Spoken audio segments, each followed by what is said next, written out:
Nag-emergency landing ang usa ka Cessna aircraft sa Philippine Air Force human makasinati og engine fire pipila ka minutos human kini maka-take off. Siluan Mirundina sa report. Alas 2:14 kaganihang kadlawon, nag-emergency landing sa runway sa Mactan, Cebu International Airport ang Cessna 208B X Grand Caravan aircraft pipila ka minutos human mi take off gikan sa Mactan Air Base padung unta sa Samar. Kini human makasinati og engine fire ang naaswing aircraft. Luwas ra hinuon ang piloto ni ini ug ang 5 ka mga aircrew. Mato ni Mactan Cebu International Airport General Manager Julius Neri Jr. nunod sa hitabo, temporaryo dayon nilang gitakupan ang runway sa tugpahanan, samtang nagtinabangay ang tibok airport community sa pagresponde sa hitabo. Human mapaong ang kayo, gisiguro nila paglimpyo ang tibok runway aron kalikayan ang unsamang posibleng pagsilaob. Nabira na usab nila ang aircraft paingon sa airbase. The Air Force had equipment, unfortunately not able to do it. So we were able to borrow equipment from one of our ground handlers. Yeah. So the airport community all pitched in to help. So we were able to tow the plane to a safer area.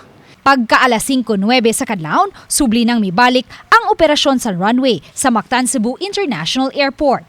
Sa kinatibukan, moabot sa 18 ka mga flights ang apektado sa 3 ka oras nga pagsira sa runway sa Mactan Cebu International Airport. Kini naglakip sa 4 ka domestic arrival flights, 11 ka domestic departure flights ug 3 ka international departure flights. We don't believe that there will be any long-term effects of this closure. We should be able to make everything up today, and things have returned to normal already. Samtang sa opisyal nga pamahayag nga giluwatan sa Philippine Air Force, pinaagi sa pangu sa Public Affairs Office nga si Colonel Maria Consuelo Castillo nga nagpahigayon na sila og lawom nga investigasyon sa insidente ug ipaniguro sa Philippine Air Force ang kaluwasan sa ilang air operations, samtang padayon usab ang ilang mga lakang sa seguridad ug kalambukan sa nasod. Sa pikas bahin, kaganiha formal nga nagnilagdaay ang Mactan Cebu International Airport ug Regional Disaster Risk Reduction and Management Council aron mapalig-on ang kooperasyon tali sa duha, ilabi na sa mga higayon nga adunay emerhensiya ug kalamidad.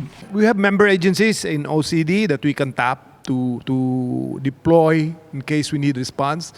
Aside from that, we already have initial talks with MCIA about training their people related to incident command system, training them to handle their operation centers. The Office of Civil Defense, even without the MOA, has been very cooperative, and we have been working together on strengthening our ties. So we are really just formalizing it and defining each of our roles. Uban ni Marlon Melgazo, Luwas Mirundina, Balitang Bisdak.